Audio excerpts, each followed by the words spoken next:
The financial needs of a business go beyond tax and attest services. That's why CTBK goes beyond accounting services and offers outsourced solutions through their affiliation with CFO Solutions Plus. These additional services allow clients to focus on their operational and long-term strategic goals. Trust CTBK's outsourced solutions to provide cost-effective, value-added financial services tailored to your company's needs. Call CTBK at 716-630-2400. Again, 716-630-2400. Or go to ctbk.com to learn more about CTBK's outsourced solutions. Welcome to a Bills Hangover edition of Tim Graham and Friends, brought to you by CTBK, CPAs and Business Consultants. I'm Tim Graham from The Athletic, joined by Jonah Bronstein of the New Bronstein Times. And we will have later on in the podcast former Bills and Falcons and Raiders tight end Lee Smith. He's going to talk about his career, 11 years, and he is now retired and has some plans to open up a gym in Knoxville, and he's going to tell us all about his plans on how he's going to occupy himself. I'm sure he'll tell some fun stories about tutoring Kyle Pitts down with the Atlanta Falcons. He'll probably have some things to say about watching the Buffalo Bills and Kansas City Chiefs on Sunday night, and what it's like to watch such close friends go through a seesaw like the Bills did. Jonah, I guess I'll ask you. I was at the game. I was at Arrowhead Stadium for The Athletic. You were watching at home. Give me your sense as to what it was like for you. You're a journalist, a detached observer, but you obviously have your finger on the pulse of Western New York sports fans. How did you process what happened? And also, I guess, in the aftermath, how do you process how Bills fans are processing this? Well, so there's a lot going on in my head when I'm watching a game like that, because, you know, I watch this one at my parents' house, or sometimes I'm at a friend's house. I'm surrounded by Bills fans. So that kind of Bills fan, super invested in the game reaction is around me, and I can sense it and feel it and remember what that was like growing up. And everybody in the neighborhood's cheering and shouting when the Bills score, and upset and depressed when the other team scores. At the same time, I'm trying to approach it, you know, as a journalist who covers a team, and for the Associated Press, we're often covering the visiting team, and you have to be very objective in that role. Then at the same time, I'm thinking of my own self-interest, that if the Bills win this game, there's another home game, there's another payday, there's another story to write, an opportunity to cover this team for one more week in a championship game and a playoff game in Buffalo. I thought that was going to be a very exciting week and a very exciting event. So in a very small way, I probably was rooting for the Bills just to see this season continue and to have that game happen. And then in another sense, I'm watching. And I think, Jonah, just to add, knowing that Cincinnati had won and that the Bills, like you say, were going to host that game, they would have been favored. So a victory in Kansas City opens the door wide open for the Super Bowl. Correct. Yeah, absolutely. But then in another sense, I'm watching the game thinking, I'm sure glad I don't got to write this one with all those scores happening and it being a late one. It was tough. And trying to put a game like that into context with a late deadline or a night game where you're tired. We talked about how these later starts are different. I was glad that I was able to just turn that off and watch something else as soon as it was over. Yeah, I'm not going to complain too much about my job, because I get paid to watch sports for a living. It's tougher than that, of course. And I think that most of our podcast listeners or viewers on YouTube would make the wanking motion if I were to complain about having a hard time at the end of the Bills Chiefs game. But you try to get as much written as you can during the game. And once the Bills scored with 1:54 left to take their first late lead, I'm thinking to myself, that's it. And I know that the Chiefs have all the firepower that they do, but the time element involved, I'm thinking to myself, well, the Bills just won this game. Odds are. And I think that the analytics would back me up on that, regardless of who's about to receive the kickoff. And then when Tyreek Hill scores the touchdown for the Chiefs to retake the lead, and then the Bill, I had to stop working at some point, and I'm just watching the game as a fan would, because number one, it is scintillating. It is amazing football, the best football I've ever seen live. And I think that I would probably have to split hairs even for a game that I've seen on television. I recall watching the 1981 playoff game between the San Diego Chargers and the Miami Dolphins that went into sudden death, and the Chargers won that game. Kellen Winslow being helped off the field, and I've seen great games on television, but I've definitely not covered one like that. And so when the game is over, I have a blank page, because anything that happened in the first half kind of doesn't matter anymore. You're recapping those last 2 minutes, or if you want to go to Butker's field goal with 8 minutes left, everything was so condensed, and I felt really bad for the Buffalo News writers. Thankfully, at The Athletic, we have a very loose deadline. Whenever we file is when it goes online, as opposed to needing to get the stories in to make the presses and to be put on the trucks and to be loaded up and sent out to newsstands all throughout Western New York. Requires you to file right away. I was able to at least digest what I'd just seen and try to come up with something. So unlike, for instance, my days covering the Sabres when they would get to the Eastern Conference Finals and go into overtime, or any kind of postseason hockey in which you don't know when the game is going to end, and you have to file a story essentially at the horn. Like maybe within 2 minutes, you have to have a story filed and sent to the Buffalo News back when I did it. As crazy as that sounds. But it was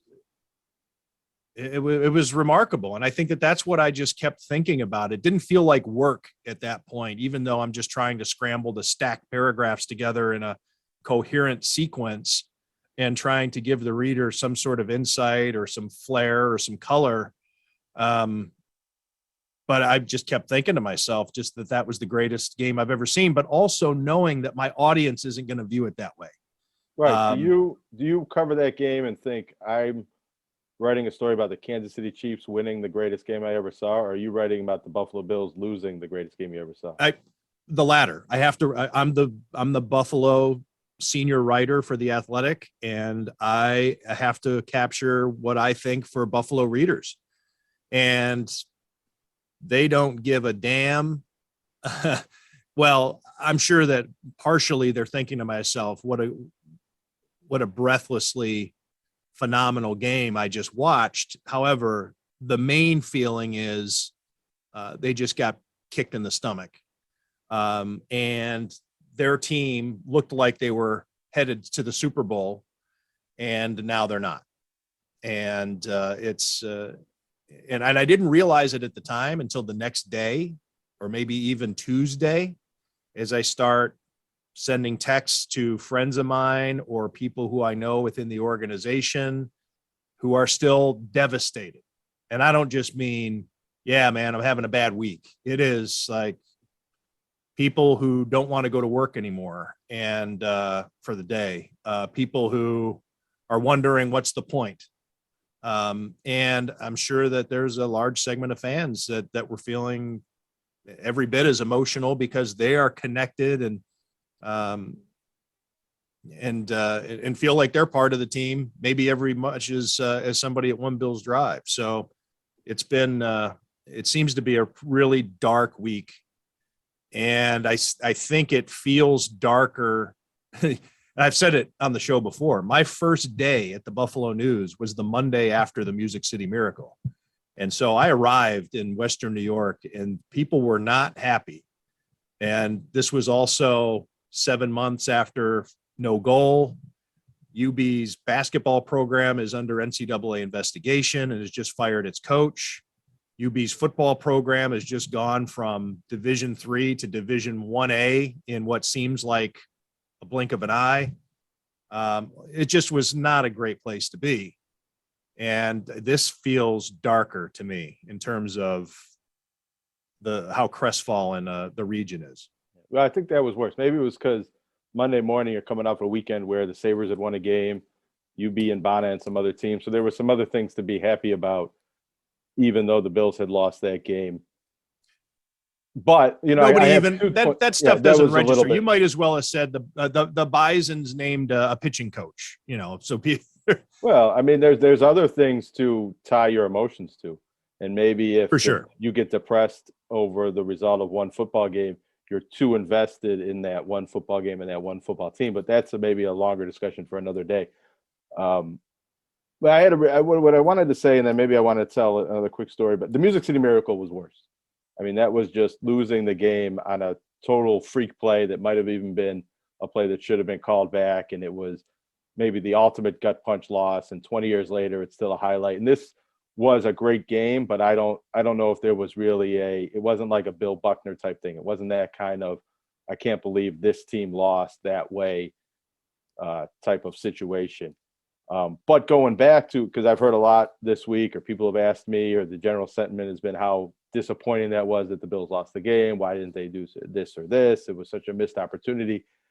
And I saw it more as the Chiefs winning the game. Like, yeah, the Bills could have played some better defense, or they could have squib kicked the ball. We could talk about all these different things. They could have won the coin toss. They could have gotten a stop in overtime. But you have to remember, the Chiefs made all those plays on the other side. And I looked at it as a great performance and a great win by Patrick Mahomes and the Kansas City Chiefs, more than anything the Bills didn't do that they should have won that game. And in a way, the Chiefs missed some kicks, and they maybe should have won the game in regulation even before it got to that overtime situation. But it was the most entertaining game I can think of watching on television, especially one involving the Bills. And it was a great game to watch. And I just look at the Bills. Maybe there's a better fight to compare it to, but I look at the Bills as like the Joe Frazier and the Chiefs are Muhammad Ali, and it was a great fight between two boxers. Somebody's going to win in the end, and the fighter that doesn't win isn't necessarily the loser. It was just the fighter that didn't win. Yeah, I'm recalling the 2007 Fiesta Bowl as probably the greatest football game I've ever seen, and that was that Ohio State, Miami, or no, that's USC. No, that was Boise State and Oklahoma, in which the game ended. It was 43-42 was the final. And it went into multiple overtimes with trick plays galore. It was just incredibly entertaining.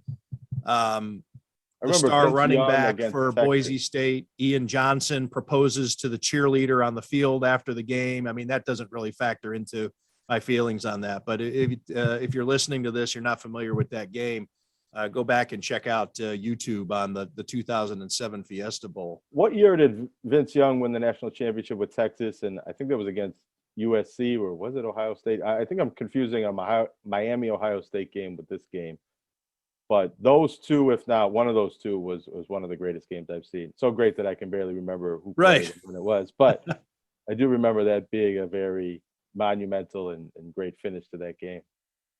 I do think that what happened on Sunday was worse than the Music City Miracle. I know that you say it's the ultimate gut punch because it ended in one improbable play, but that's why I rank it behind what happened with the Bills. The Bills had the game won twice. They had the lead, or I should say they had the lead twice inside the 2-minute warning and couldn't figure out a way to come up with a stop on either possession. And we can talk about overtime in a second, but for those who haven't seen my piece at The Athletic, here is my rundown. The 9 most heartbreaking games in Bills history, and I'm including, or I'm factoring in the stakes. So Leotis McKelvin fumbling against the New England Patriots is not on here. Losing on Monday Night Football to the Dallas Cowboys is not on here. I think it should. So that game was such a heartbreaker for not me, but for all the Bills fans that watched the game. But it wasn't there were no stakes really in that game. So number 9, I have losing against the Steelers backups in 2004. Number 8, the 1988 AFC Championship game. which was the first time that the Bills were on the doorstep of the Super Bowl and failed to punch it through. Number 7, Houston, we have a meltdown. That is when the Bills were up 16-0 late in the third quarter and lose to the Houston Texans. Number 6, Jim Kelly being knocked out of his final game with a concussion. And even though the Bills were favored to beat the Jacksonville Jaguars by 8.5, they lost that game when Jim Kelly would never play another down. Number 5, Ronnie Harmon's drop in 1989 against the Cleveland Browns. Another great game, a comparable type of game with the way both teams played and the memories from that game. And it begat the K-gun offense. That was the birth of Jim Kelly running that fast-paced, no huddle, calling his own plays offense. And Marv Levy and offensive coordinator Ted Marchibroda walking off the field thought, we're onto something here. And then the K-gun offense was born. Another way, if I could make another quick comparison to that game, that Bills team won the division, but should have had a better record, let a lot of winnable games slip during that season.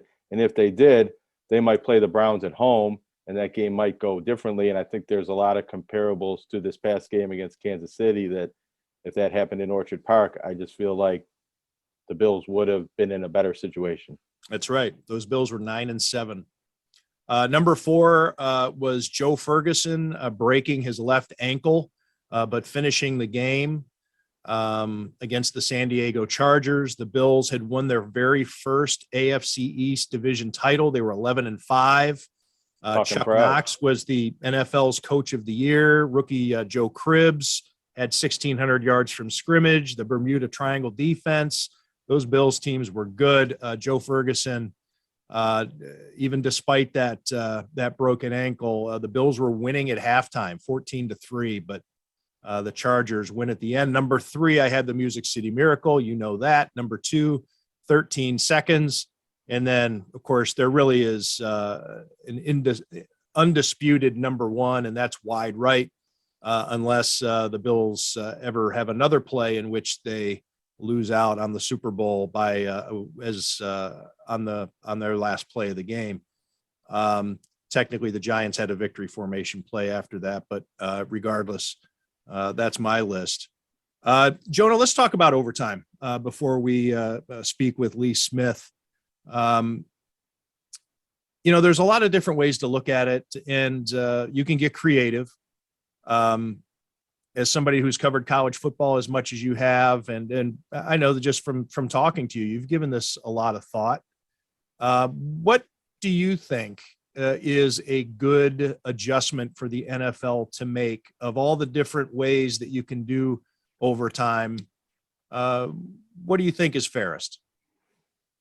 Well, first, I'd like to say that for 50, 60, 70 years, the NFL had pure sudden death overtime, and it didn't seem to be much of a problem. And then over time, we tended to believe that there's something should change and that there shouldn't be so much riding on the coin toss, that, it's a football game, not a casino gambling event. And they modified the rules ever so slightly. And this was around the same time that the college overtime rules changed and things got a little different. And I'd agreed with that. I think that there was some necessary reform. The way I would have liked to see it, or the way I thought I wanted to see it 10 years ago, was to take field goals out of the overtime and just have it, the first touchdown wins, and that's how the game ends. That's interesting. That would not have changed the result of this Bills game in any way. Josh Allen and the Bills still wouldn't have gotten the ball back and had their chance to respond. And I think most of the push now is to have a system similar to college in some way, or really just to have a guaranteed possession for each team in the overtime, so it can't end simply because the team that won the coin toss scored before the other team couldn't get the ball. But we've had that in place for 10 years now, and the NFL seems to be doing pretty well. It hasn't really waned in popularity or the business, so things don't necessarily need to change. Might be more equitable if they did change. I think if you did, the college overtime system, I don't like. The games can drag on too long. It really skews scores and stats. Especially in the regular season, I would not want to see the NFL do that.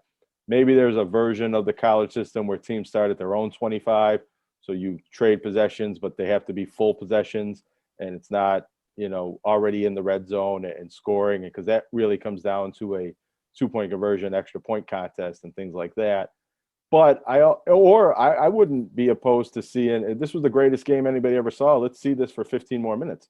Play another full overtime period. You can't do that in the regular season. You can't. What do if it's that. tied after that 15 minutes? In that case, I would keep minutes? playing. I would do, in these basketball leagues I play in, when we go to overtime, the first one's 3, then it's 2, then it's 1. So I would advocate something like that, a 15-minute overtime, then a 10-minute overtime, then a 5-minute overtime.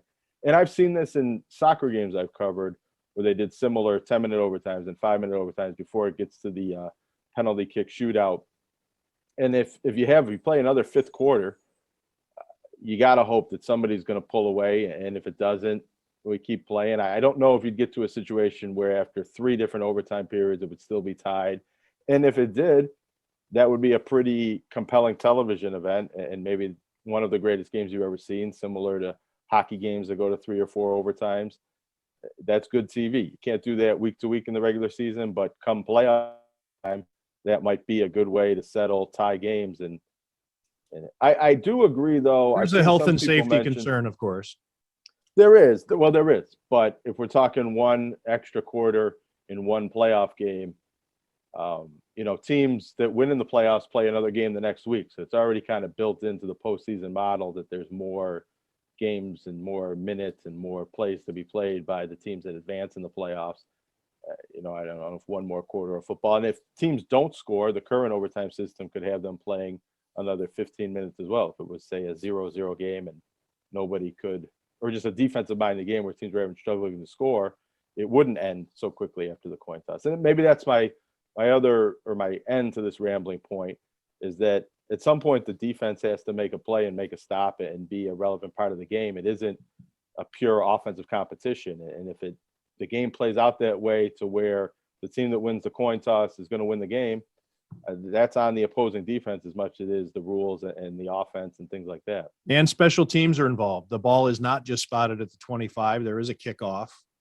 But yeah, that's the NFL's philosophy on that. It's that the defense is just as much a part of the game as the offense. And so a defense should have to answer or stand up to a challenge, or the offense shouldn't have it as easy as the college format, which I'm a big fan of the college format, but I also understand the NFL's stance that, no, we're not just going to set up a team on the doorstep to score, almost like a hockey shootout. You're going to have to drive the length of the field against a defense that has the ability to make a play. Saturday. Maybe there's a better way of figuring out who gets the ball first. Maybe it's something tied to who has possession at the end or who scored last. And so it doesn't come down to a coin toss. It's still the same overtime rules, but there's a different way, home field advantage of figuring out who gets that first possession. Jeff Saturday at ESPN, the former Colts center, had an interesting proposal that I hadn't heard before, and maybe I'm sure he got it from somewhere else too, but I had just never heard it before, is that the game just continues wherever it continues, meaning the game, whoever just tied the game kicks off. And if it was the last play of regulation, then the other team has the ball with the 15 minutes. Or let's say there's a minute and a half left, and you kick off to the Bills, and the score is still tied when regulation runs out. The Bills still have the ball right there. They just get to keep going. So you have to factor in, do you want to kick the field goal here and give them an extended possession? Or are you kicking the field goal? Are you kicking the field goal just to force the tie because you don't necessarily? I'm not explaining it right. Do you understand what I'm saying? I get it. The issue with that, the game just continues as if you're going from the first quarter to the second quarter, as opposed to ending the game. But it de-incentivizes trying to win in regulation, and nobody would really throw a Hail Mary and risk turning the ball over on the last play of regulation or trying to win. Teams would play for overtime a bit more often. Well, if you're playing for overtime, but you have to give the team the ball back with the chance to win, so it eliminates the coin flip aspect of it. Right, so but it also eliminates the clock. You're not really running the 2-minute drill if nobody runs a 2-minute drill at the end of the third quarter. So it would change some of that strategy. And maybe that's true. not a problem, but it's something that would need to be thought through and I think experimented with a little bit. It's too bad that that's the a good NFL point. doesn't have, like the NBA uses their minor league, the G League, to test out some of these rule changes. And the NFL doesn't really have a minor league or a European league to test out how does this work and figure out, hey, you know, that's better, or there was a problem with that we didn't really foresee. And that's why the NFL is not going to adopt their rule. It'd be nice if they could figure some of these things out in a lab setting before they actually have to change the rules. And sometimes when they change the rules, they're worse than the rules that were in place before. It's I guess good to be a Bills fan in this regard. The NFL, or at least people who follow the NFL, the pundits are trying to concoct. All right, I'm stammering here through this last few seconds here before we get to Lee Smith. The NFL pundits are trying to concoct ways to change overtime because they feel cheated that they didn't get to see Josh Allen have the ball at the end of the game. And that's a conversation that you used to hear about guys like Peyton Manning and Tom Brady and Drew Brees. And that's how great Josh Allen was, not just on Sunday, but in the first game against the Patriots. The guy was damn near perfect over the course of 2 full playoff games against really good teams on the big stage. And he was sitting there the entire time as Patrick Mahomes drove the Chiefs down the field. And if you're the NFL, you don't really want people coming away from a game like that complaining about the ending. When a basketball game or a hockey game or a baseball and extra innings, when games go to overtime, it's a great game. And the overtime was free hockey or bonus basketball, or the overtime contributes to the entertainment factor of the game. And sometimes that's the case in the NFL. But when it ends like this, there's more of a disappointment and chatter and talk about how that overtime ruined or the game ended on a sour note because of the overtime rules. And that's not really what you want after the great performance and television event that game was. That's right. No matter how the game ended on Sunday, I'm sure that you could have had a really good time had you shown up and watched it at Amherst Pizza and Ale House. Watch all the college and pro football games, hockey, college and pro basketball, the pay-per-views, the MMA, the boxing, you name it, at Amherst Pizza and Ale House at 55 Cross Point Parkway in Gettsville. That's right off Millersport Highway in the 990. Amherst, holy smokes, what is wrong with me? My mouth just stopped working all of a sudden here these last 5 minutes. Amherst Pizza and Ale House is recognized by ESPN.com as Western New York's top spot to watch sports. And with all of the betting that people have been doing here in New York State, now that it's legal, you want a place that has a bunch of TVs. And I think Amherst Pizza and Ale House is your spot.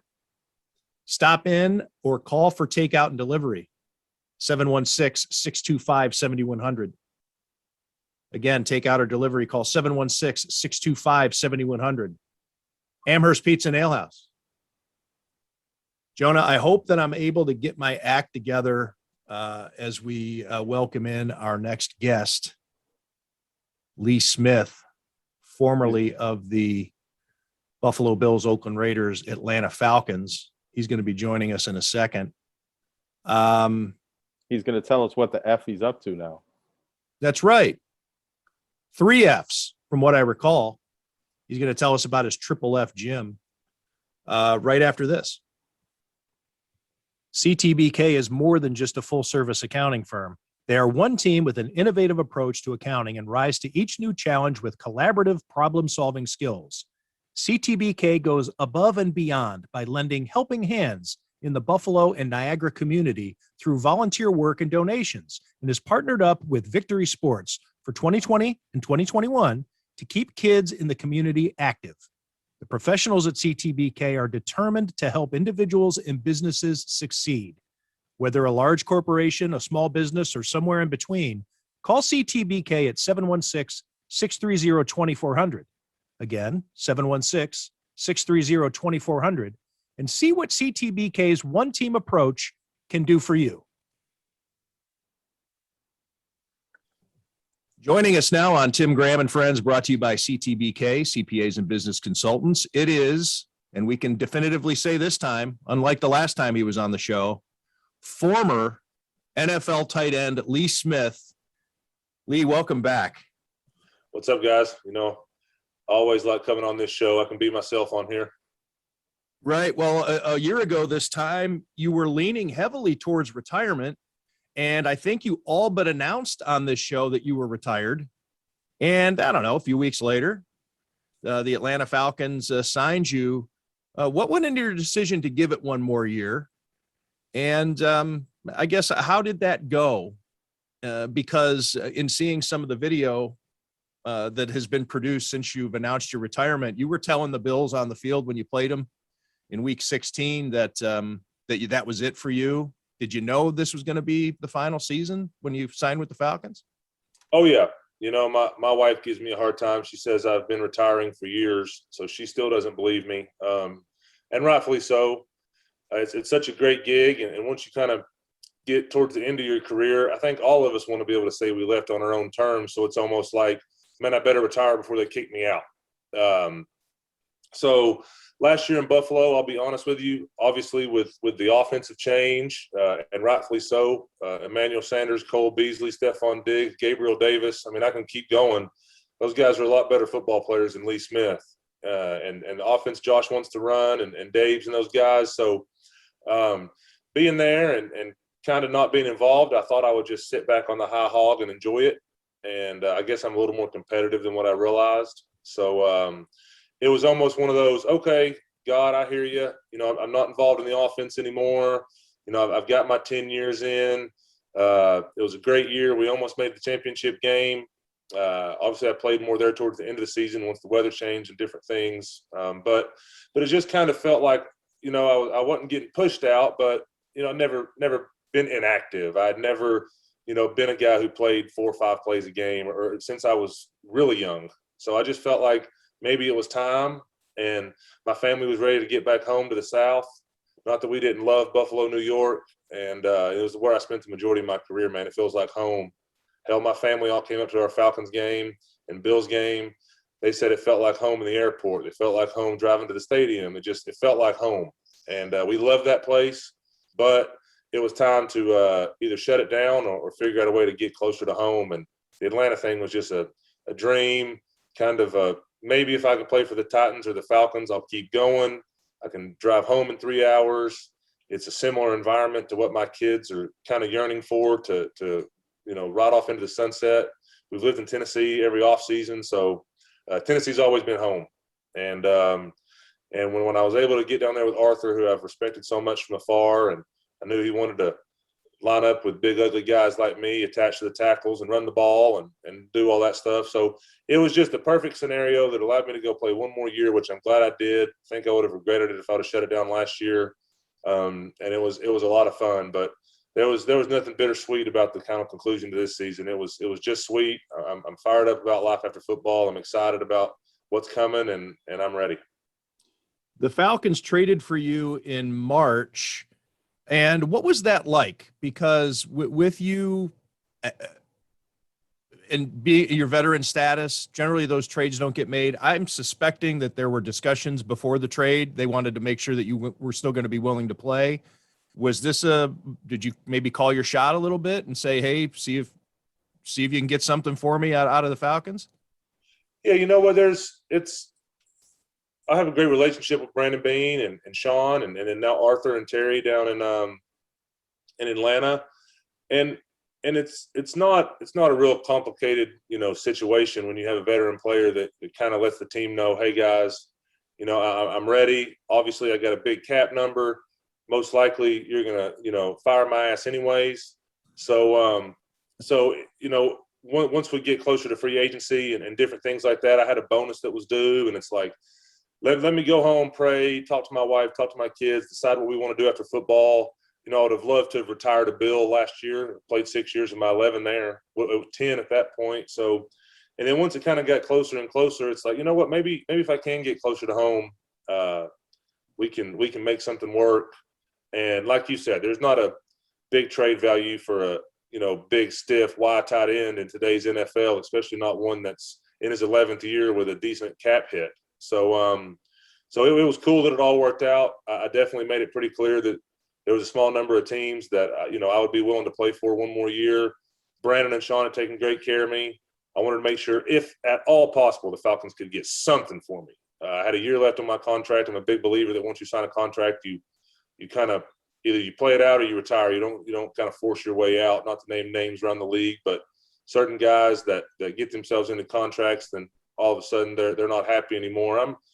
I'm a big believer in player first. I'll tell anybody to gouge their eyes out for as much money as they possibly can. This is a business. It's not powder puff here. But I always also believe once I committed to a contract, I needed to play it out. So the fact that I was kind of ready to either be done or potentially try to get to the South, I wanted to see if I could get them, or if we could get them something. But once again, they were going to fire me anyways, most likely, with the way the offense was going. And it wouldn't hurt my feelings. I love those guys. But instead of having Brandon Bean can me, I figured we'd try to make something happen and see if I couldn't get down here to the South and play for these guys. When you're down there in Atlanta playing for the Falcons and invested with that team, how much are you able to pay attention and have any kind of emotional attachment to your old team in Buffalo? My phone stayed pretty active. Throughout the season from those guys. I was telling somebody the other day, watching that game the other night in Kansas City, it was Emmanuel Sanders for Lee Smith was the only difference on the field. And that's a hell of a deal for the Bills. Emmanuel for me, they won that one. So it's like watching my brothers, man. It'd be the same. I mean, Atlanta's in a little bit of a salary cap shit show down here. And I think, it's going to be hard to keep the roster as familiar. It's a lot like the Bills when Brandon and Sean first took over. There's a lot of turnover with some of these new staffs and new teams, especially when there's a salary cap issue. But Buffalo's dialed in, man. So their roster doesn't change. It's the same faces, the same brotherhood. It's the same guys that are all going through it together. It starts to give you that college football feel where you get to play with your buddies for 4 years instead of watching your buddies' lockers get cleaned out like a new staff with kind of a rebuild, culture change, all that. Buzzwords you hear all the time, as Arthur would say. But of course I'm invested, man. I love those guys. Talked to Cole Beasley on the phone last night for 30 minutes. Josh Allen was one of the first people to FaceTime me when all this kind of retirement stuff launched, and he's like a little brother to me. Dawson is probably closer to my family than anybody I've ever played with. My kids talk about Dawson weekly. So those guys are my brothers. I love them so much.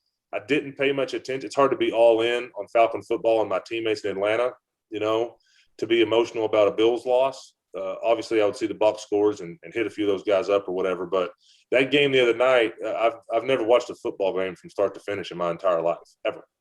And now that I feel like I'm kind of a fan and I'm on the outside for the first time, I said, you know what? Invited a few buddies over. Maybe I drank a few drinks, especially once the game ended. I tried to put myself to sleep. But it was brutal, man. It was brutal. It was heart-wrenching, and I definitely felt it, and it broke my heart. So that game for sure, but all season long on Monday morning when I was crawling out of bed after a Falcons game, the Bills were the last thing on my mind. It was just trying to get in that 6-day race to get ready for the next Sunday. I got to tell you, if that's the first game you ever watched, it's not always that entertaining and that dramatic coming down to the end.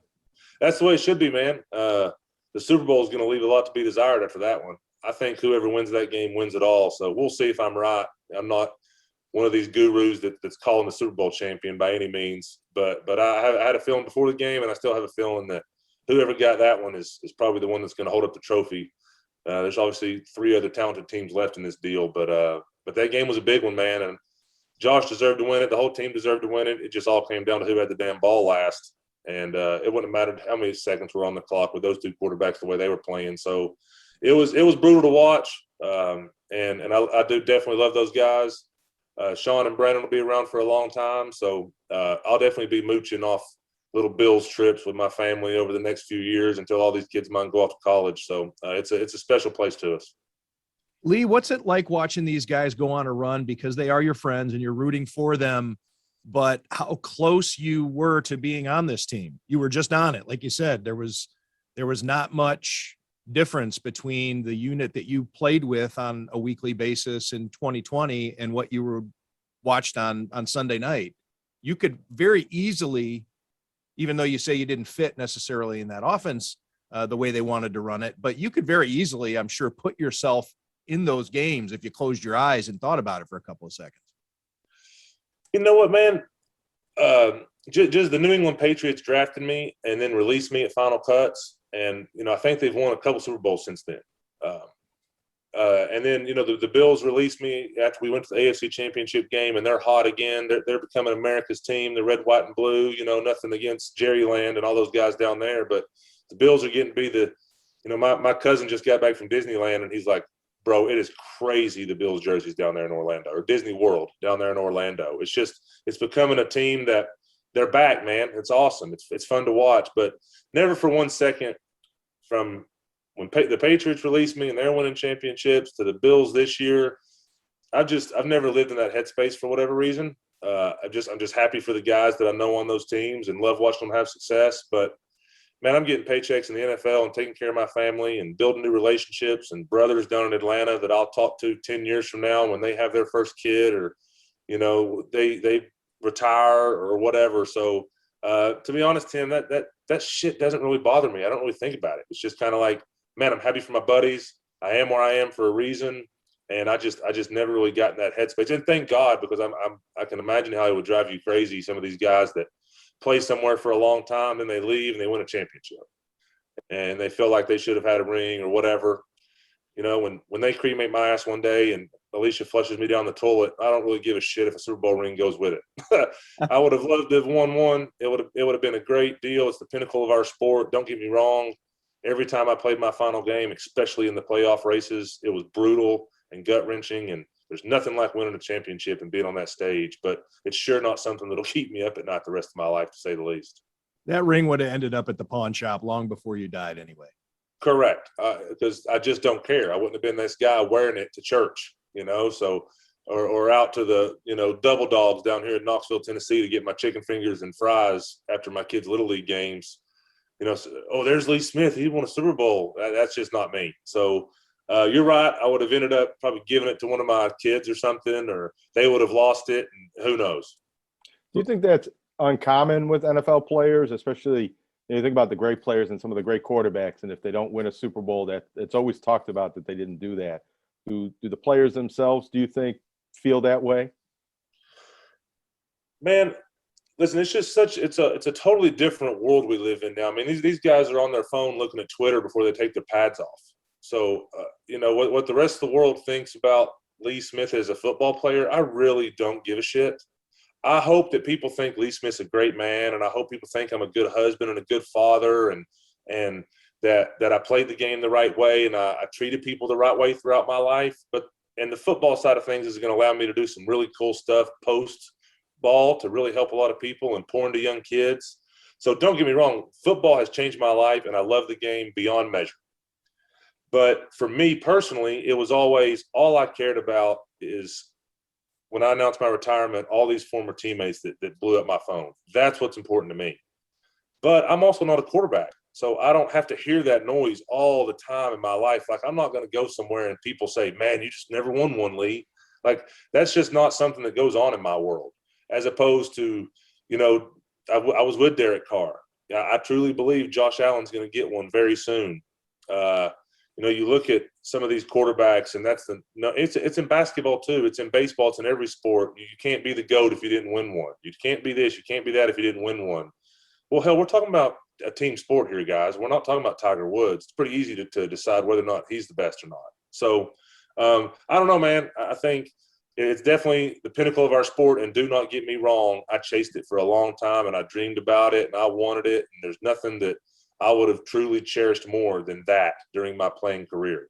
But now that I'm kind of moving on here, it's only been a few weeks, but I'm moving on. It's just not something that's going to keep me up at night. But to answer your question, the quarterbacks, that's a question for them. That would be a Phillip Rivers sit down, a guy that, even Matt Ryan down in Atlanta, if he never wins one, but by the end of his career, these guys that play 15 plus years and throw top 10 passing numbers and, have Hall of Fame statistics, they just don't have that ring. How do they feel? I have no idea, man. That's a question for them, but it sure doesn't keep me up at night. Lee, you're known as one of those guys who left a mark wherever he went because of what you meant in the locker room. And it might not show up on the stat sheet, how great of a blocker you are, or, you know, you would score touchdowns. We were talking about right before he came on, pretty high percentage, 72 career catches, 11 of them for touchdowns. A lot of big touchdowns for the Bills, a lot of fun touchdowns. But you were known as a locker room guy, and your teammates would always talk about you when you weren't around as to how much they loved playing with you. And then even when you'd go on to other teams, they talk about how they missed you. I'm going to allow you to brag on yourself, or at least maybe philosophize about why that is so important, because and were you always that way? Or did you come around to that as part of what you wanted to bring to a team and be an asset? You know, I think the bottom line is I just always wanted to be a pro's pro, that the young guys could, if a young guy was following me around the facility and, you know, they listened to the things that came out of my mouth, they watched the way I operated, that they even so much as when my wife and kids were around, they watched how I was with my family. I just always took pride, and don't get me wrong, you know better than anybody, Tim, I got a lot of screws loose, and sometimes it might be best to look the other way when you're around me the way I act. But I always wanted to be a guy that if any of my teammates emulated the way I carried myself, it would only be beneficial to their football career in their life. And that was always my thing. I just felt like a ton of pressure to be the guy that Dawson Knox could look to and get peace and calm. Calm breeds calm. One of my buddies told me that, and I never forgot it. Just when you're a guy that, when you're not an energy vampire, right?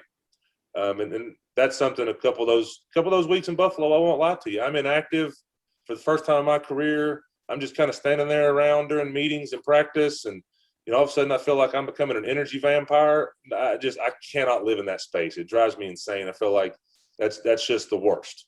So I don't know that there's some secret sauce. I think God made me how I am, and I just try to be myself. Because one thing I know for sure is that being genuine is all that truly matters when it comes to leadership. And God blessed us all to be different types of leaders. There's been plenty of guys that I sent a group text the other day to the Ryan Fitzpatricks and Kyle Williams and Eric Piers and Scott Chandler and, Fred Jackson and all those guys from when I was younger that, it ain't like they sat down and gave me big, long speeches. I just watched them, man, and being able to watch them and just listen to them, talk to each other, interact with each other. It allowed me to grow at mock speed.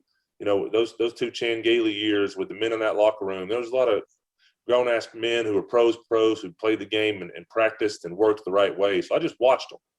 And what they did for my career, I wanted to make sure that I never let my teammates down by being somebody that if they watched and emulated, it didn't do anything but help them. So I don't know if that's the answer. That's just kind of the way I tried to carry myself at work, and always try to keep it light and have fun. And pro football is a stressful ass place. And you watch your buddies get fired. You watch your buddies, they'll have a different name in that locker before you can fart. And then your buddies and their wives and kids are on a plane somewhere else. Or I've been places where a buddy gets cut and he's, in Cleveland 2 days later, and his wife has a baby 4 days later back where he just left. And, in Oakland one year, one of the best men I've ever known. His name was Matt McCants, and pissed off the whole locker room. He was a locker room guy. We all loved him, and poof, he's gone. And in those moments, it just makes you sit back and think, all right, I'm going to do everything I can to keep it light for my teammates and make sure that, with as stressful and hard as it is to be a pro football player, we all try to enjoy these moments and enjoy this ride, because it is the best job in the world when you really sit back and think about it. Your retirement plans, you've announced them. The Atlanta Falcons put it on their Twitter feed when your retirement was announced earlier this week. You're going to open a gym in Knoxville, and it sounds to me as though you want to keep doing exactly what you were just talking about with football players, just not necessarily on the NFL level, but maybe help them get there. Can you tell us about the Triple F gym? Yeah, man, I'm juiced. I couldn't be more excited. It's going to be right here in Knoxville. Triple F, faith, family, football. And like I always say, it's in that order. That's the three things that have saved my life. my faith life, my beautiful bride and kids, and then obviously football did a lot of cool stuff for me and my family. So, and it's kind of a double-edged sword. Once again, I did my homework and called all my buddies and the things they missed, and it was always the brotherhood. And it's like, all right, what I truly enjoy the most about the brotherhood is helping these young players grow and being around them and kind of trying to be an asset for them in their careers and their lives. So how do I emulate that outside of football? Well, I can help young people. How does that look? Well, I love football, so let me do a gym. And I didn't want to be the asshole that hung Josh Allen's jersey on the wall and said, come train with me and I'll get you to the NFL. Even though you ain't got to be real smart to realize that's most likely unlikely. And most kids only get to play sports for, 10 years of their life. That's it. And I want to be a part of those 10 years and help them grow athletically. But don't get me wrong. I got a family to feed and I'm building a really nice, cool building. And I want to give them an atmosphere that pro athletes get every single day. And that's not cheap to do.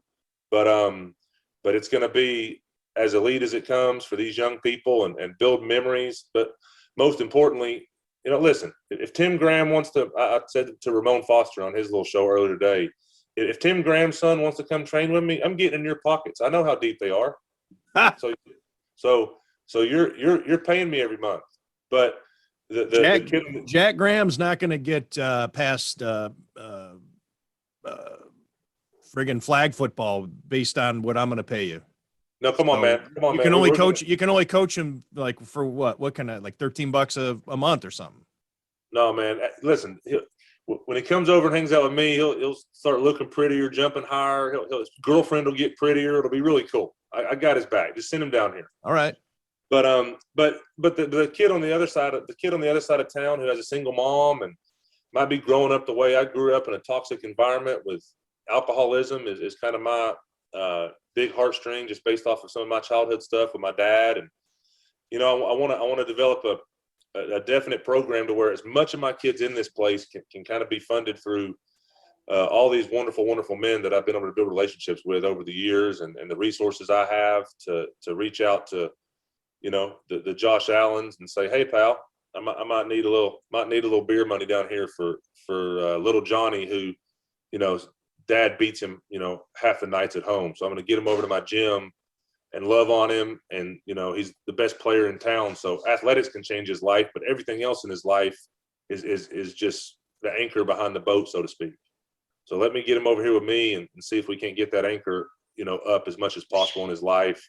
And that's something I'm passionate about. So it's gonna be kind of a two-headed monster. It's gonna help me being in a really cool environment every day to hang out with young men, which ain't much different than the locker room I've been in for the last. How we talk in there, Tim. It's not much different than a high school locker room. It's the only place on earth where you can be a damn mess. I enjoy the fuck out of it. Correct. And everybody thinks that pro football players are just dumbasses and bad people and leave the game. And, they had $40 million in the bank and now they're broke. That's not the case. These dudes play 3 or 4 years and make a couple $1 million. And then they try to go find an environment like the only thing they know. And there's just nothing else like it. So I want to build a really, really cool environment for these kids, myself, my family, everyone that's involved with the gym. Guy named Rich Burnett, I recruited for 6 months out of Atlanta, Georgia. I didn't think he was going to take the job. I was a month or two away from trying to find somebody else, and boom, he calls me. He's like, the Lord's on my heart. Let's talk. He takes it. He's the Elon Musk of training kids, and boom, he's my right-hand man, just like that. So God's got his hand all over this, regardless of how much I drop the F-bomb. I do love Jesus, and he is the foundation of my life. And it's the only reason I'm sitting here talking to you guys after 11 years in the NFL. So it's going to be a cool place, man. You got to come down and check it out. It's going to feel like you're walking in the Buffalo Bills locker room and weight room right here in Knoxville, Tennessee. So it'll be awesome. Can you give us a sense, like, what are the workouts going to be like? And maybe this is a different question, but what's it like to clang the weights around with Lee Smith? When you're in this game, you realize in a hurry that you only have one body. And I'll never forget Sean Merriman, blast from the past here for Bills fans. He used to always be laying in the training room. And when I first came in the league, it was bad to be in the training room. You can't make the team on the table, right? Like, number one ability is availability. it was like a curse going in that training room. And Sean told me, hey, man, listen, this treatment is free. Get all of it you can if you want to play a long time. And I still was a little nervous to go in there because I was a young slappy who hadn't, done anything yet. The last thing I wanted to do was the coaches thinking I was soft. But it's true, man. If you don't take care of your body and your body lets you down, your athletic career is over. A hurt player is a bad player. When you see guys go out there and limp around, and the media sure don't cut them any breaks, as you guys know.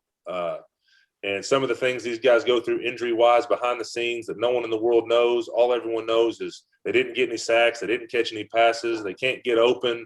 But that's because they got a hamstring tear. So, my thing is, when you ask what kind of workouts, that's a hard question to answer because if your son's a 13-year-old tennis player, he's going to train a lot differently than my 18-year-old football players train. So it's all going to be sport specific for the kid, for their sex, for their age, depending on what part of puberty they're in. Everybody doesn't hit it at the same time. Some of these kids are like Gumby still with no hair on their body when they're 15 years old. So it's all going to be specific to these kids. Sit down with their parents and make sure they know that their kid is getting trained like professional athletes get trained. It's custom. It's all dependent on your kid, his body, his position, the time of year. I don't train the same way during the season that I train in the off season. So it's going to truly be a professional sports environment with a lot of really smart people that have been around a long time and a big idiot like me who was able to figure out a way to trick them into keeping me around all these years. So that's going to be the deal is I want to give these people here in this community down here in Tennessee something that I would have never had access to, which is an elite training facility with a lot of people that have professional experience. And then also, like I said, be able to grab a hold of whatever the number is of those kids here in town that athletics can truly change their life if they can just stay on the rails and not do the things I did when I was their age, because you just can't get away with that shit anymore with camera phones and social media. And it's just a different world. So I want to go kind of grab them and help them, allow this athletic thing and this sports thing to change their life like it has mine. And that doesn't mean playing 11 years in the NFL. Hell, if you can just get a free college education, it's a pretty good deal, man. And that's what I'm fired up about. Or even just be able to play the game a couple of years longer at a higher level. I mean, that might 100. be, you look back on all the missed opportunities of the guys who were sitting at the end of the bar wondering what if they would have just given it a shot. And you know what? It's not necessarily if you've given it a shot. All you needed was maybe one person in your life to say, you know what, you are good enough. And just to be able to think, oh shit, I didn't know that because nobody's ever said so. I can go play in college. Oh, okay. Well, I'll give it a shot, Lee, or Marcus or whoever you got in their ear there. So sometimes they just need a little information. 100%, brother. And kids tune out their parents. I watch my kids do it to me all the time. As we all know, they sure do it to our wives. My poor wife, she's outnumbered around here. I don't have any damn sense. She's got 4 kids. She's, it doesn't matter how high her voice gets. It's just your kids tune you out. So being a different voice for some of these kids, their parents can come to me and say, hey, little Johnny is doing X, Y, and Z. He won't listen to me. Or whatever, just be that resource. Like you said, the amount of professional athletes, and this will blow your mind, the amount of professional athletes that just don't think they're good enough at times has been hard for me to watch. I want to be like, good Lord, man, are you not watching the same tape I'm watching? They can't cover you, or you're running by everybody, or you're bigger and stronger. Like, just whip his ass. And that's exactly what I was talking about with your boy. Get him down to me, man. Get him looking prettier, jumping higher, running faster, all that fun stuff. And when you're a confident young man who loves Jesus and understands that, you're allowed to screw up, but when you screw up, just don't do it again and get back on the rails and just be fired up about life. You don't have to go play pro football to be happy. Young, confident men who love their families is what life's all about. And that's kind of what I want the mantra of my place to be. I want to mention, at least get into your, talking about rubbing off on people. You didn't know when you were traded when the Falcons traded for you, that you were going to be working with Kyle Pitts.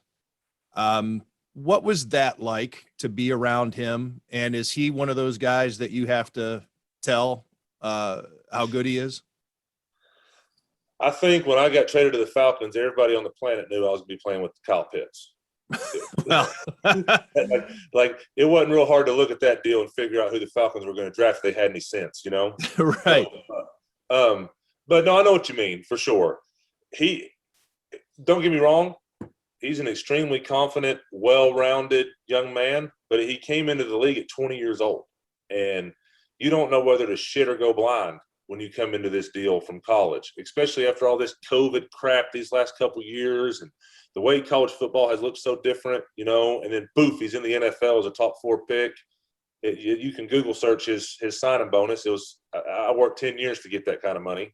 And then he's got to replace Julio Jones, and it's in Atlanta where it's a very, very, very, you know, different culture there in Atlanta with a lot of distractions. And it was just so many things that I think, no, he wasn't one of these guys that didn't believe in himself because he's an avatar and he's better than everybody else.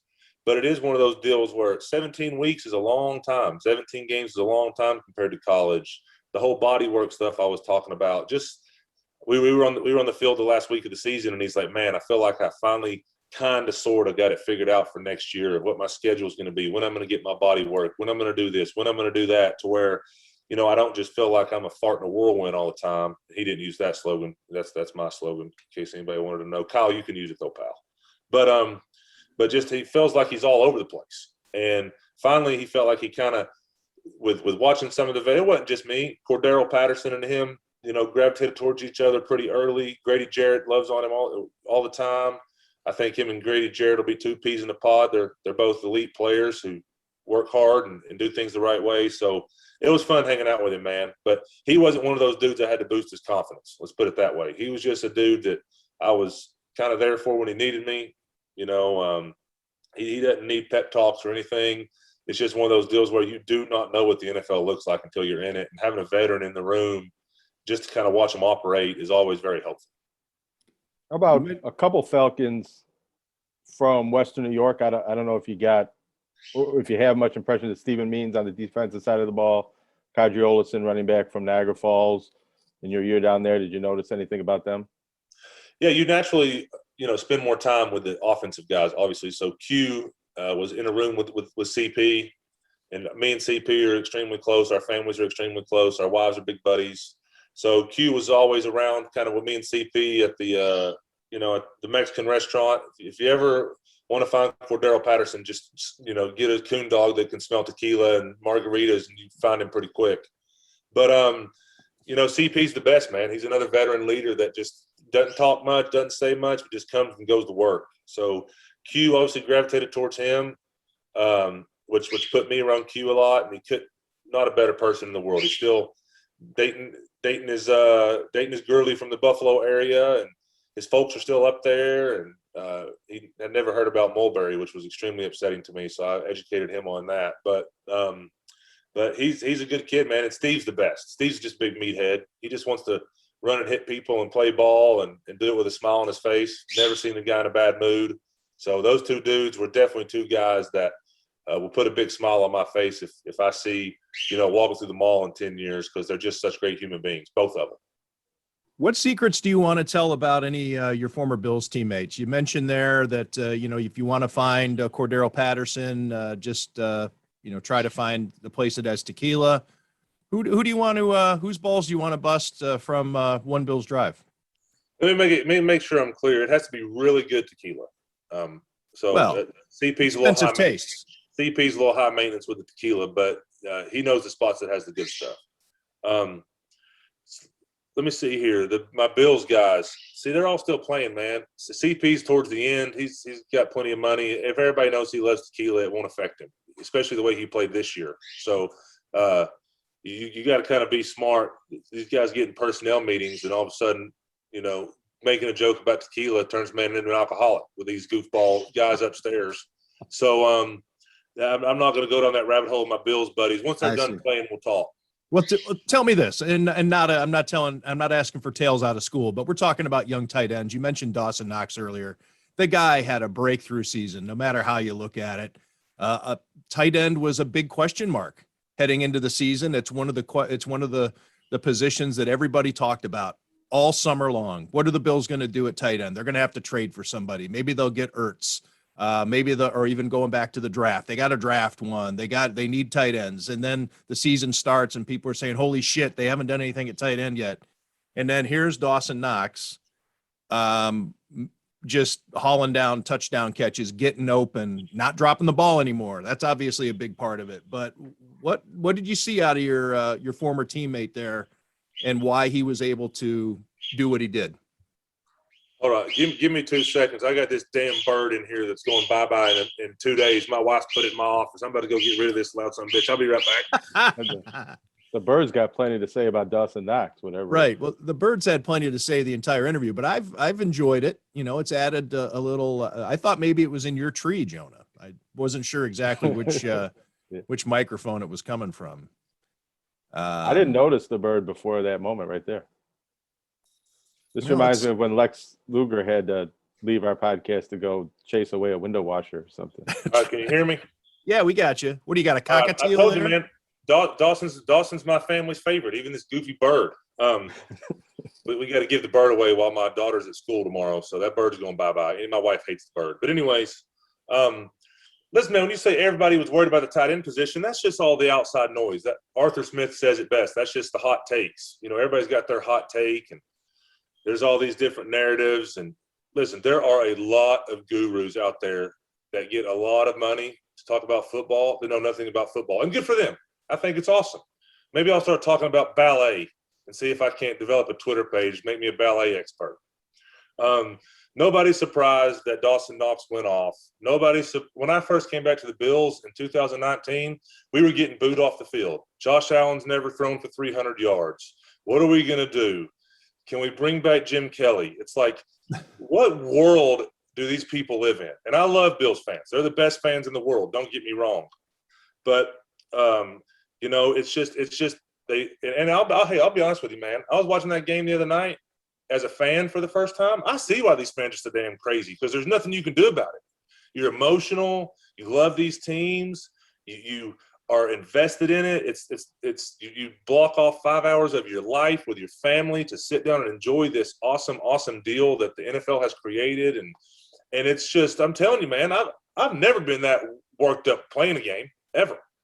And to sit there, and I'm getting loud, but to sit there and watch the game in person, I told my wife, I said, all right, I get why these fans are so wild and crazy and passionate, and they love this guy, then they hate him, and they love him, and they hate him. And it's like, holy smokes, man, this is stressful.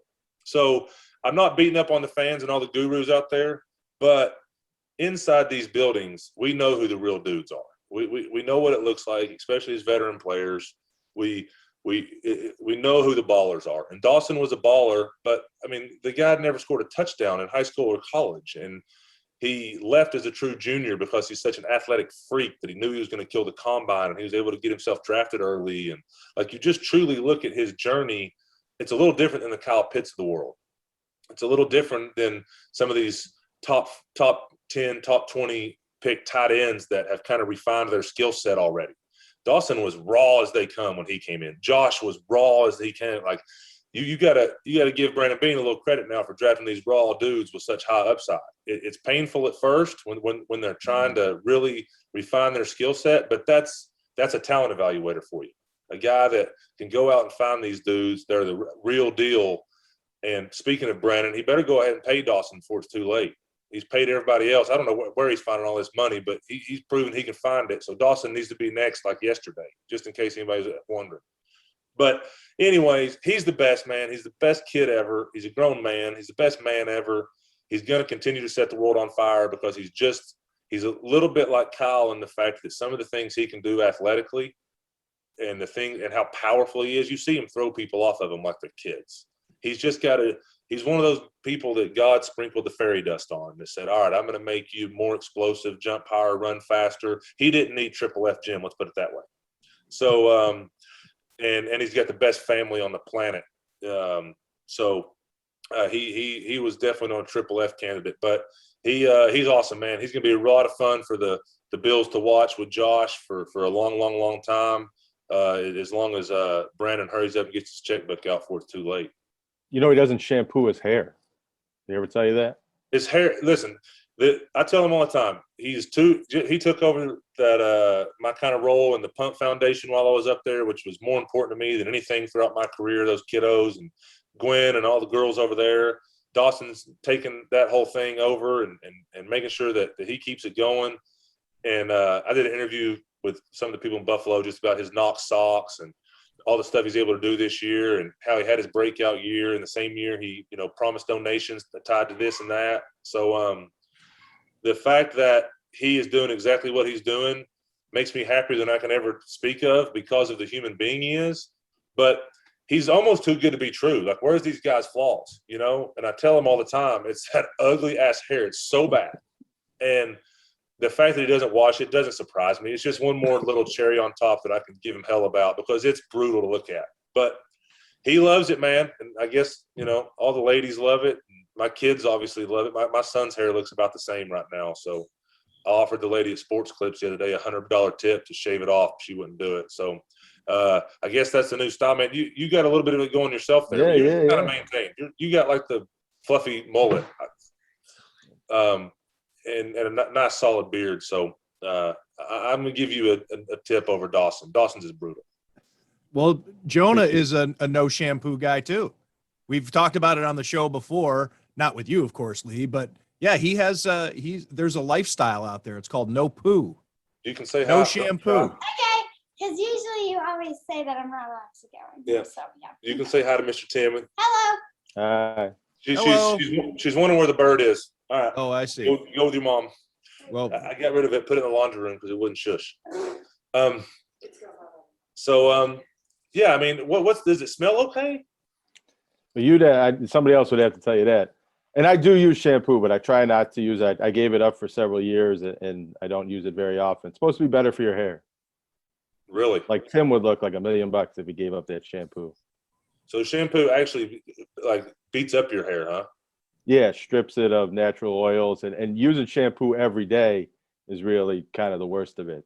but Jonah's into some real weird stuff when it comes to hygiene. He's also the big, is your daughter still there? No, we're good now. We got Okay. Jonah also is a believer on getting sunlight on your butthole. No. Wow. On your testicles. Yes, he is. He's saying no because he's You got me recorded off right by now. about 1.5 inches there. It's testicles that need. It's testicles, sunlight testicles. Yeah. That's Listen, good for you. I've been around you long enough, Tim, to know that's why I turned the computer before anything crazy was said to make sure y'all knew my daughter was here. I see. It's like I tell my friends, if you have All me right. on your car phone, it's your own fault with your kids in the car. Like you Right. give me a little hooty hoo. All right. So I gotta ask here while we have a window where there's no child in the room. So you've mentioned a couple of great sayings, and it's reminiscent of a discussion Jonah and I had at the last Bills game at the Patriots game beforehand. You used fart in a whirlwind, shit or go blind. I have some sayings that my father has imparted to me. Then we were talking about it because some different people had never heard him before. You'll have to let me know because I think that maybe my father comes from the Louisville, Kentucky area. Yep. I think probably, not there's probably some sayings. I think we're probably dealing with the same people here. How about the saying, happy as a dog with two dicks? Yep, I heard it. Yeah, I think that's kind of pop. I've heard that a bunch of times. Yeah, nervous. It's a great saying. It absolutely is. Nervous as a dog shitting razor blades. Heard it. Yeah, that's a good one Yeah. too. Now I think my dad messed this up because I looked for it online so I'll say the way he said it. He's also nervous as a monkey trying to fuck a football. I've heard that before, but I don't know if nervous came first. It's Right. more of like, listen, that dude's such a clown. He looks like a boom. Yeah. Right. Yeah. Okay. Yeah. Yeah, I think my dad botched it, but Yeah, it's still hilarious. Yeah, he just started using it for nervousness. Yes. Normally, in my experience, it's been for like dudes that just like, why is that guy doing what he's like? He obviously Confusion. Yeah. Or yeah.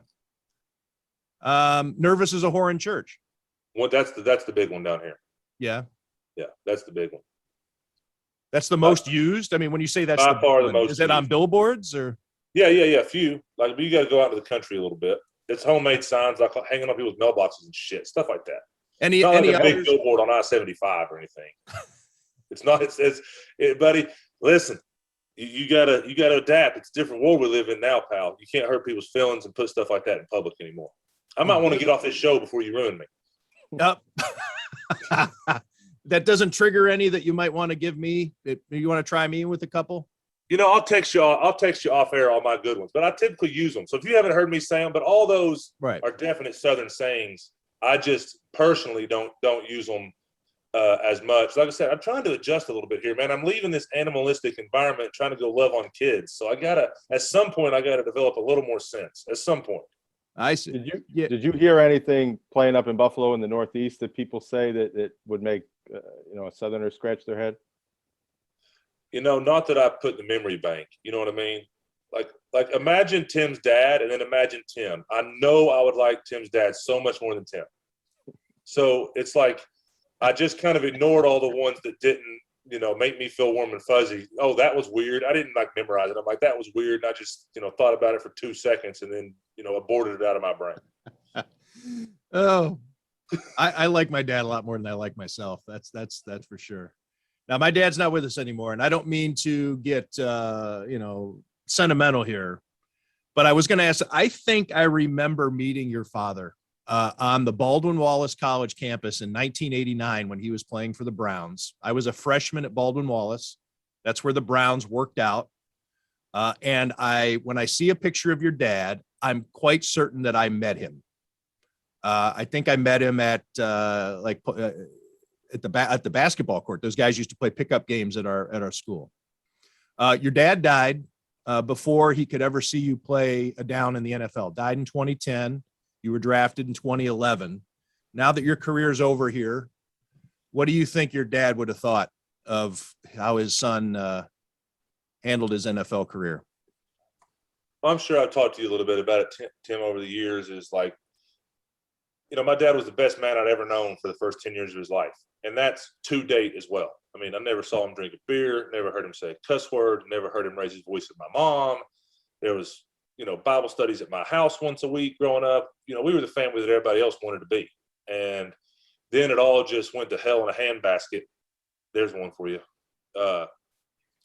Immediately once that liquor got him. And it didn't take like 5 years to get him. It seemed like 5 days. It was just like the stress of leaving the NFL, and I'm not making excuses for him. Trust me, I'm still mad at him a little bit to this day that he didn't see me play. He didn't see my sons play. I'll never not be vulnerable enough to admit that, he still pisses me off when I think about him at times, the way he kind of let our family down. But no more NFL money, no more notoriety. Everybody in the community found out he was bankrupt, and we were living in little, shitty houses all over town. And he wasn't pro football Daryl Smith anymore. He was the failure in his mind. And couldn't have been farther from the truth, because everybody loved him. Because like I said, he was just the best, man. And then poof, it all switched. So if the first 10-year version of my dad was still here, then it would be an absolute wonderful ride for me, him, and my 2 sons to be on my farm, talking about this journey and the closure of 11 years. And I was talking to my cousin earlier, the first thing she said is, she called me about my retirement and things. And she just said, your dad would be so proud. And of course he would. And just like I would be if either one of my boys go on and do this and hopefully do it the right way and play a long time. So it sucks he's not here, but the version of him that would be here, I'm not so sure it's not better for the world that he's not here, man. And that's brutal and hard to say, but it just got so bad that it was rough. And everywhere he went, hell and carnage followed him there towards the end. So first 10 years of my life, Daryl, man, I wish he was here. I really do. It would have been just the most wonderful experience ever to go through that with him, because he's my best friend, my hero, the guy I looked up to.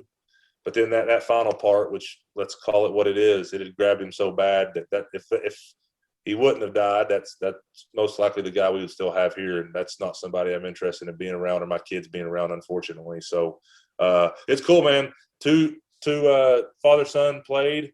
He was the journeyman that was scared to get fired every day of his career.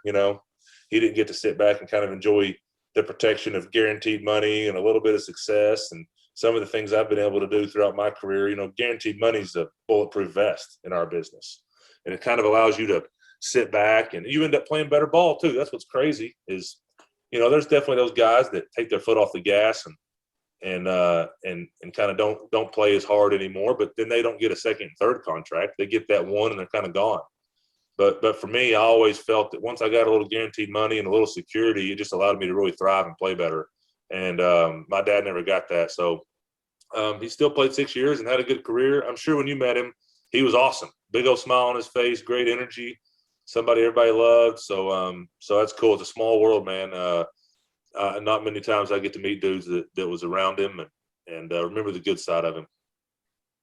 Did his struggles transitioning into retirement, is that even in the back of your mind, or do you contemplate that when you want to make sure that you stay busy? Of course it does, man. Of course it does. His addiction stays in my mind. Listen, I got a very addictive personality. I'll be the first one to tell you, moderation and me are not friends. And that's with everything. That's with, and you've been around me a bunch, man. You know how I'm wired. You've seen me especially in my element, in my environment at work. So as selfishly as it sounds, this gym is a lot for me too. To walk into this environment full of and I'll train girls too. Softball players, volleyball players are big down here in town. I never had a sister, thank God. There's no telling how that would have turned out with my poor dad's demise. But I would love to mentor and love on some of these young girlies around here too that are ballers. But my main deal is young men. I know how their brains work. I know that from 12 to 18, God makes women a lot smarter than men. And even the ones with good parents screw it up and act like a damn fool. So the ones that don't have parent leadership at home, sometimes they have no chance. So my father never met his dad. To this day, I don't know who my grandfather was. He grew up in a trailer park in East Tennessee. And my Nana was one of the most loyal, awesome, best women to ever walk planet Earth. I miss her every day, my dad's mom. But it absolutely is in the back of my mind all the time. I wake up every day and, I'm worried to death that I will become that. And that's what I fight every day, man. I fight every day to make sure that my family doesn't have to deal with the crap that me and my brothers dealt with and my mom dealt with. So, but I'm still crazy. I still have a bunch of screws loose. I'm still going to jump off the rails every once in a while, but my pastor's on speed dial. My wife's tough as nails, and all these 4 kids of mine staring at me, with just amazement, like I'm something special because I'm their daddy is all the pressure I need. Triple F Gym is going to open in Knoxville, Tennessee this summer. That's something that we didn't talk about. You're having it built from scratch. You didn't want to just use somebody else's building. This is being constructed to your specs based on what you're used to in the NFL. And the renderings look really impressive. So a lot of rewarding work. And I know that appearing on a podcast is a lot cheaper than therapy, but I think we've understood some truths here with Lee and why you feel the need to give back and help and make sure that the guys coming up have it figured out as best they can. So you're leaving a mark, and you'll continue to leave a mark. I know it. I appreciate it, buddy. I'm always a phone call away to jump on here with you. You're my guy. You always treated me well. Jonah, I think we need to post football. I need to figure out a way to invent like some non-damaging shampoo. Yeah. Because I just feel like you should wash your hair every day of your life, crying out loud. So we got to figure that out, Tim. I mean, we'll just be doing podcasts on shampoo forever, just riding, living on our private island. Well, that could be a 4th F for you. You got faith, family, football, and follicles. I'm telling you. Listen, man, there's no way you keep a constant good smell in that stuff. So we have to figure it out. We have to. When you've heard of the football players, like today's football players, and they get tripped up by some zany scheme, or they got some friend who wants them to invest in something, some really crazy thing, and they end up losing, $50,000 or $500,000. I think that's what we're going to maybe get Lee Smith on is maybe you can help bankroll some research and some lab work regarding a non-shampoo hair cleanser? Listen, man, I think I'm an NFL employee until March. Once kind of free agency and the league year starts, I'm officially unemployed. So I am in my wife has a little bit of money, just a little bit. I'm busted. So I'll ask her if I can borrow some. And if she says yes, I'm willing to take one for the team for Dawson, Jonah, and all the poor souls out there that smell so bad. You know, there's a bunch of kids in 7-9 months that are going to be born named Dawson. You know, that's how it is with 100%. sports. There's going to be Joshes and there's going to be kids with the first and middle name Josh Allen Jones, Josh Allen Williams, And once again, and Dawson Knox. That's a good double name, I think. Yeah, Dawson Hard Knox or something. Some kid will be named middle name Hard. I swear, man, it's crazy. I literally got to be a fan for the first time watching my buddies play, which is so cool. Just the whole deal of first time as a non-player, my buddies playing, and as much as, once again, all the gurus, and like you said, you know, tight end was a big question mark, and maybe they were trying to get Zach, maybe they weren't. Either way, having Zach and Dawson wouldn't have been a bad thing. The more good players you have, the better. But we all knew what was coming with him, man, all of us. And I don't just mean me because I was a veteran tight end with him. I mean all of us. Just like when you're walking off that field in 2019, I'll never forget it. They were booing us walking off, and I was walking right with Josh. And I'm just like, man, if this kid a young man can keep that FU attitude, which he hides it pretty good, but I think you can all feel it, that he's the perfect Buffalo quarterback. He's got that swag. He'll say the right things with a smile on his face, but you can look in his eyes and know what he's thinking sometimes. He's just a stud. And I just said, if he can keep that about him and just ignore this noise, he's going to shred people. And that's exactly what happened to both of them. But back to it, I see why these fans are so crazy, man. It's just emotional. I was losing my mind sitting there watching that game. Just totally helpless. There's nothing you can do. Being a player is nice because you can at least – it's just different, man. It's different when you're on the outside. So different. It was awesome, though. It was fun. I mean, I got to go get another bottle of Crown Royal for my bar, but besides that, it was – like I said, I don't do moderation, especially not when I'm stressed out like that. So then I got to not drink for a month to make sure I'm not Daryl Smith. Thanks, Bills. Crown Royal, you and my dad would have gotten along great. Yeah. I have it on occasion for him. And I always wished he would have picked Jameson, but there you go. It makes me feel closer to the old man to have some Crown. I get it. Lee, thanks for this. And good luck with I keep wanting to say 3F. It's Triple F Gym. Faith, family, football, in that order. You always make it a point to say in that order. Triple F Gym in Knoxville. It's going to open in the summer of 2022. And wish you the best of luck and congratulations on a long and entertaining career. You made football fun, and sometimes it doesn't get that way. Sometimes it gets, which is the role that you always enjoyed to play. Let's remind these guys that this is a game, and let's have some fun. But I'm with you, brother. You the man. I've enjoyed you over the years. If you're down in Knoxville, call me. Jameson on me. I'm not the man, especially if you get a couple Jamesons in me. You'll find out how soon how not the man I am. Lee, thanks for doing this. You got it. Jonah, thanks, buddy. Thank you, Lee. All right, guys. Y'all have a great day.